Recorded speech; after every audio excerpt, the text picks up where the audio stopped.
Hey everyone, welcome back.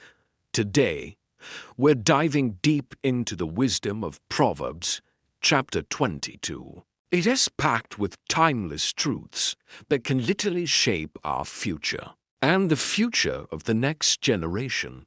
The central theme is this: early training, discipline, humility, and wisdom are the building blocks for a strong and blessed life. Let's start with the most famous verse in this chapter.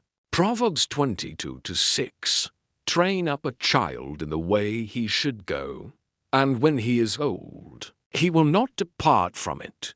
This isn't just about parenting, it's about legacy. The foundations we lay in the early years are what destiny is built upon. What we pour into our children, our mentees, and even ourselves today sticks. So, let's be intentional. Let's teach the scriptures, model integrity, and invest deeply in the young lives around us. Next, verse 4 tells us, humility is the fear of the Lord. Its wages are riches and honor and life. This is a powerful equation. Humility plus a reverent fear of God equals true blessing. It's not about being a doormat. It's about having a right perspective of who God is and who we are. When we walk humbly, serving others without expecting anything in return, God promises to lift us up. This leads perfectly into verse 2, which says, "The rich and the poor meet together. The Lord is the maker of them all." What a beautiful reminder of equality in God's eyes.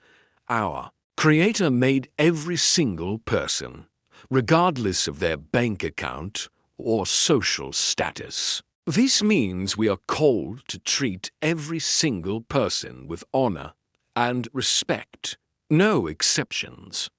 Now, let's talk about discernment. Verse 3 says, "The prudent see danger and take refuge, but the simple keep going and pay the penalty." Wisdom isn't just about knowing things. It's about seeing what's coming and acting on it. The wise learn from their mistakes and the mistakes of others.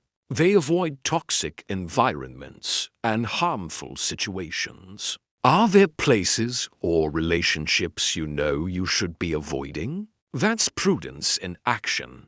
And what about our priorities? Verse 1 makes it crystal clear. A good name is more desirable than great riches. To be esteemed is better than silver or gold. Your reputation, your character, your integrity, that's your real wealth. In a world that often chases money at all costs, let's be people who choose our good name every single time. Character is the one thing that truly lasts, of course. Building character often requires correction, especially in the young. Verse 15 says, "Folly is bound up in the heart of a child, but the rod of discipline will drive it far from him." Now, this isn't about harshness, but about loving guidance. Children need boundaries. They need to understand consequences. Consistent, loving correction is one of the greatest gifts we can give them, steering them away from foolishness and toward wisdom. And speaking of giving, let's look at verse 9. "The generous will themselves be blessed, for they share their food with the poor." Generosity is a kingdom principle when we give freely. Whether it's our time, resources, or a listening ear, God promises to bless us in return. It's a beautiful cycle. Look for an opportunity to be a blessing to someone today. But wisdom also means protecting our peace.